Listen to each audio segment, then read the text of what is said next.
Back to the Future Part 3. Now this video is, it's kind of reaching the end. It's basically the end of December. It's the end of 2015. So, Back to the Future Part 2 won't really be celebrated for like another 4 years because 2019 is the 30th anniversary of the second film.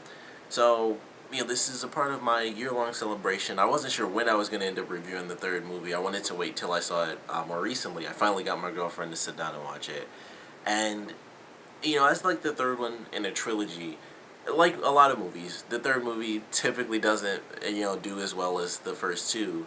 And this one, I think, personally, it is my least favorite of the three. The second is my favorite, and then I like the first one, and then it's the third one. But it's still a really great freaking movie. I really still love this film. And I like, what they do in this movie where they kind of switch the ideals of Marty and Doc, because this movie is a lot about Doc Brown and how he changes because of the DeLorean and him, going through time and this crazy adventure that they've had, which spans like 3 days or something, crazy like that. It's like a day per movie, a couple days. There's not the first movie. The first movie was basically a full week, but they have these really crazy adventures, and by the third movie, he's sent back to the time that he's always wanted to visit, which they mentioned in the second film as sort of, foreshadowing. But he's always wanted to be in the Old West. He was having a great life. Marty has to go back and save him, or at least he decides to save him because he doesn't want his friend to die. And we really get to see a different side of Doc Brown, which personally I really enjoy. That's kind of one of my favorite things about the movie is how they switch, where Marty's like the more serious one, and Doc is love-struck. Like he's, love-struck dumb, and he's just like, I really, care for Clara Clayton, and, they have all their stuff with the Clayton Ravine and all this extra stuff. And I enjoyed that. That's one of my favorite things about this third movie, where it's, kind of flips their roles around, and Doc is the one who's not really thinking like a scientist like he normally does, and he's just in love, and it's stuff that it just, naturally happens.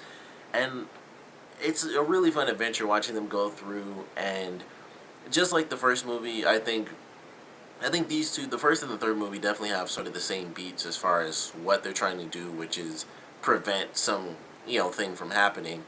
In the case of Marty, it's of course he completely changed everything, and for Doc, it's just that's what happened when he went back in time, so Marty goes to save him, and changing it is for the better rather than, for the worse. And I like that aspect of it as well. We get Marty just, thrown into the past. It's like, alright, we spend a little bit of time back in 1955, which was pretty cool. And we get Doc from the first movie, and he kind of has to go through that again, and he helps Marty out so that he can save himself, in 1885. And we get to see really old Hill Valley. We see the clock tower the very first time it's set off and stuff like that. We have ZZ Top. I don't know why they got ZZ Top, but they did. Not that I don't like ZZ Top, it was just interesting. Like, the first two movies, it was like Huey Lewis and stuff, even though they weren't really in it or anything. Like, Huey Lewis was in the first movie uncredited. He was the guy who stands up and tells Marty, like, you're just too darn loud, which still doesn't make sense. Everyone was a rock band there. But other than that, it was just like, the Huey Lewis songs for the movies. And then this was like, boom, ZZ Top. And it totally fit because it's, ZZ Top and rock music and stuff. But it was just kind of interesting. It's like, hey, there's ZZ Top on stage. But I think the adventure that they have in this movie is definitely one of the most interesting ones, because even with what they did in the first movie, obviously just going back in time, just traveling through time in general, and what they did in the second film going through, into the future to help Marty's children, and then to the alternate 1985, and then going back to 1955, they did a lot of great stuff, but this one I think was probably the most daring one. Oddly enough, despite what they had to deal with, with completely alternate timelines, I feel like this was the one that had the most stake. The first movie was like, alright, you have to convince two people to fall in love, which, of course, I mean, all three movies, they're going to make it. It's not those type of movies where you kind of wonder. But the first time, it's like, okay, we know exactly when this is going to happen. We're going to, you just have to find a way to get your parents to fall for each other. That ends up working, which I know that's not easy, but still. And then the second one is basically just go back in time and basically fix what happened. Just get the almanac back. Simple premise, of course. Once again, the details are what made that a lot more difficult. But then the third one is like, we don't have gas to move this car. It didn't work with the horses. They only had like a week to do it, or not even a full week to do it, because it was gonna get killed. So there was a lot going on there. Of course, kind of the same thing that they always talk about is like, why didn't he just go back way more than a week instead of, Doc, you got like 4 days. We got to figure out how to get that out of here. But oh well, whatever. Um, so still, it was. I think this is one of the most daring adventures that they had because they have to steal a train. Marty has to fight, Mad Dog Tannen. He has to kind of help the Doc after he drinks and he passes out from one sip of alcohol, which that's still one of my favorite scenes in the whole trilogy is when he just takes that one shot and he just falls straight on that table. It's just really funny to me. But I think this is one of the most daring ones, and it's like Marty really coming to grips with the whole, being afraid stuff and people calling him out and saying he's a chicken and things like that. So it shows that development of him. It shows the accident at the end of the movie that they talk about in the second movie, which obviously 2 and 3 are, really made together. They came out, I looked it up recently. It was only like 4 months apart or something. I think 2 came out in November, and then 3 actually came out in like May of the very next year. So they were, I mean, I knew they were made close together, like at the exact same time, basically, because at the end of the second movie, they do a trailer for the third movie, and it was just really cool. When I looked it up, I was like, I didn't know they came out so close together. Wasn't even like a full 6 months, I don't believe, but it was just really cool watching them have to deal with that. To steal the train and everything, and then of course, Marty makes it back, and Doc doesn't at the end, which I think when I first saw it, I didn't know whether or not he'd come back. So it's kind of like a little more. I mean, at this point, you've seen it a million times, so it's like you kind of forget how you even felt the first time you saw it. Like, jokes, it's like, yeah, I laughed at it because I thought it was funny. But those moments like that where it's like, well, what's going to happen with Doc now? Is he trapped forever? Or, is it just going to be Marty and Jennifer? I don't remember what I felt the very first time I saw that because I've seen the movie so many times now. But that is a cool moment. The fact that they had that where it's like Marty did escape, and although Doc didn't die, him and Clara were still trapped in the past, so maybe he lived out his life. But then, we get the ending and he has this super crazy train and everything, and it's just, really cool. And I thought it was a great way to end a really great trilogy, to be totally honest. I thought it was really cool that they spent so much time in the West. We got, Marty running into his great-grandfather or something like that. I think it was like his great-great-grandfather, and then his great-grandfather was the baby. Leah Thompson inexplicably being his great-great-grandmother, even though she wasn't. That's one of the big things about the movie, that Leah Thompson shouldn't have been the mother because she, of course, she wasn't Lorraine Baines. There were no Baines in that family. So she shouldn't have played, like, the great-great-grandmother. And that does make sense. They could have put her in a different role, but I'm assuming they just wrote the movie and it was like they'd have to do a bunch of extra stuff that they didn't feel like, dealing with or just probably couldn't do with time-wise for the movie. So, Leah Thompson is the mother even though she shouldn't be the mother in that circumstance, but whatever, who cares? Like, it's still, like, this is one, any time travel thing, you can have a million issues with it, and this is 3 movies worth of stuff. So, honestly, nitpicking like that, you gotta, at some point, you just gotta let it go and just enjoy what's right about the movie. So, I don't even bother with that anymore. It doesn't even really matter to me. It was like, they had it for the contract, I guess, and it was like, well, let's keep that joke running, and that's pretty much how that went. So, that's how it went. Rest of the movie, I still think was really good. I still loved it. Marty using the name Clint Eastwood, I definitely thought was funny, and that, of course, tied into part 2 when he's watching the movie when Biff's watching the movie with the 2 women, and he goes to talk to him about the sports almanac, and it's I don't know which movie it is. It's one of the Men with No Name films, so I don't know if it's The Good, the Bad, and the Ugly, or I think Fistful of Dollars is the other one, and then there's a third movie I can never remember the name of, but it's one of those 3 films, and that's where Marty gets the idea. So he uses Clint Eastwood's name, and he uses the move from the movie, and it was just really cool. Great references and callbacks and stuff, and I really enjoyed the way they ended this. Of course, the story does continue, which is a much more recent thing after the 3rd film, which is very awesome. And even more recently, meaning this year actually, they released the comic books. Like, I've been playing the game on my channel. If you haven't played the Back to the Future game, definitely play that because it is like the 4th movie. And it takes place, I think, 6 months after the 3rd film. And Doc, he left again.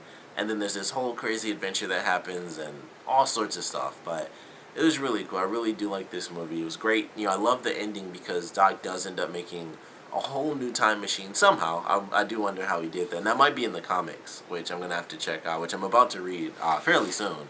But, and it's going to be super loud, but I have them right here.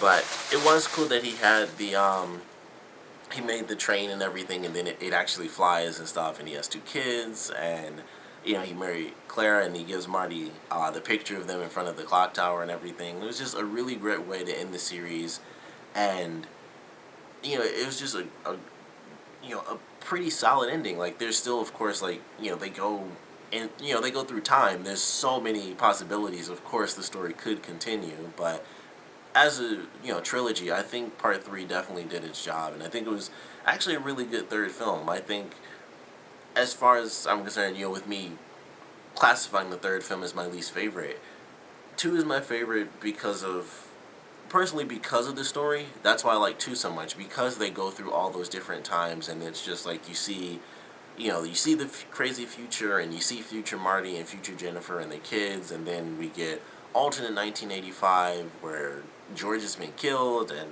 everything's crazy. It's like, you know, hell on earth type of, you know, Hill Valley. I don't remember where, I think it was like a Watch Mojo video. They called it Hell Valley, which I thought was very appropriate. But it was just really cool, like all the different times and everything. And then, of course, they go back to the first film. Just tons of great fan service there. So it's like, that's really awesome that they did that and did this, and that's just really cool. And then the first movie, I think, is my second favorite, because the first movie, I think the second one was really exciting, but the first movie, I think, has the most comedy. I think the first movie is honestly the funniest one out of the 3, and then the second one is like the most exciting because of how dramatic it is with what they have to do in order to survive. And then the third one is really good because, like I said, I think, personally, I think it's the most challenging despite what they had to deal with in the first 2 movies. And they don't have even, you know, the possibility of using technology. It's like they have to use, technically, you know, it's still technology. You know, building a train is still counts as technology, but it's not like anything modern. Like, they have to really use their ingenuity. Like Doc making the refrigerator to make, you know, the little 2 cubes of ice and stuff. I really like that. I like the concept of him really having nothing, and like he made a sniper rifle. That was really cool. He made a refrigerator. That was really cool. He made, I guess the yarn things he used in the train aren't exactly like a giant deal, but I thought that was cool when I first saw it. I still think that's kind of cool because I still don't really know what that is. But he made some sort of yarn that burns like 5 times hotter than anything else, and it was just crazy. But I like that idea. They really had to use a lot of ingenuity compared to the other movies where it was like, all right, well, we know this is going to happen, and then just get in the DeLorean for the second movie and go through time. And that was pretty much it. So that's why I still really love the third movie. Of course, definitely want to know what you guys thought about the third film. So please comment below. Let me know your favorite parts, your least favorite parts. And with this being the end of 2015, basically the very end, we only have 2 more weeks left, or basically a week, you know, a week and a half, or yeah, I guess a week and a half. Technically, next Friday is New Year's Day, so like a week and a half. So I definitely want to know your favorite Back to the Future film, 1, 2, or 3. If you've played the games or, you know, gotten into the comics, which this is what I'm about to read right now. That's not going to come up great, but yeah, this is like the variant cover that I have, which I really love with the black and white. So I'm going to be reading all 3 of the issues that are currently out. They started on October 21st because fortunately it happened to be comic book day because Wednesday's comic book day. So October 21st they actually were able to have the comic, you know, come out. So I have the first one, and I just recently got 2 and 3. I haven't read any of them yet, so I'm going to do a review individually for each issue that comes out. There's only 5 parts, so you can definitely pick them up, and it won't cost you a ton of money. So definitely try them out. I don't know if you'll be able to get like the variant covers, but I have to get the first one all over again because I didn't realize that they actually had, it's basically going to be one giant picture across all 5 issues. So the first one has images from the first film, the second one from the second film, and issue 3 has like Marty in his sort of Clint Eastwood outfit and everything like that. So I don't know what they're going to have for the issues 4 and 5, but I'm very curious to see that. But definitely check them out. I haven't read them, but they're actually done by I know at least, I believe it's Gail, is one of the, Zemeckis and Gail are the writers. I believe Gail is the one that actually helped co-write the comics, not Zemeckis. But definitely check them out if you haven't. Like I said, though, definitely want to know what you guys think about Back to the Future Part 3, your favorite Back to the Future film out of the three. Um, if you haven't played the game, definitely play the game. I've only gotten through episode 1 because of school, but the game is so good. It really is like the fourth film. The comics actually take place before the movies, and it's like backstory. Like the first issue is how Doc and Marty actually met. So I'm actually really excited to start reading that. So definitely play the game. Definitely play the comics. The game is 5 episodes, like 5 parts. So definitely play through that.